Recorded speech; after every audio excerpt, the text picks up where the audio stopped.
Okay, so this is a failed attempt at acid washing. Okay, well, it's actually not failed all the way because, alright, I should have knew it was going to do something wrong because it's like that fake denim, you know, that fake denim. Talking about that fake denim on denim. It's like that stretchy kind, that material that they make look like denim, but it's not real denim or whatever. Anyway, this is a romper that I was like actually washing, and I've done this before and it came out right. I did a jacket, but I guess because this is fake denim, it yeah, it's red instead because it's dye or something.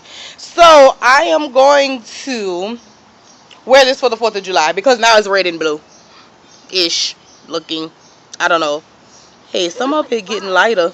It look kind of sexy. I don't know. I'm gonna wear this. I just want y'all to know. I'm gonna wear it. I'm wearing it in the video too. It's kind of sexy, different, you know. So it's not a failed. Change my mind. Not a failed attempt. Anyway, so this is the tie dye. I don't know. Acid wash fail, not fail. Look, I don't know. Anyway, yeah. So y'all will see it in the video. Good day.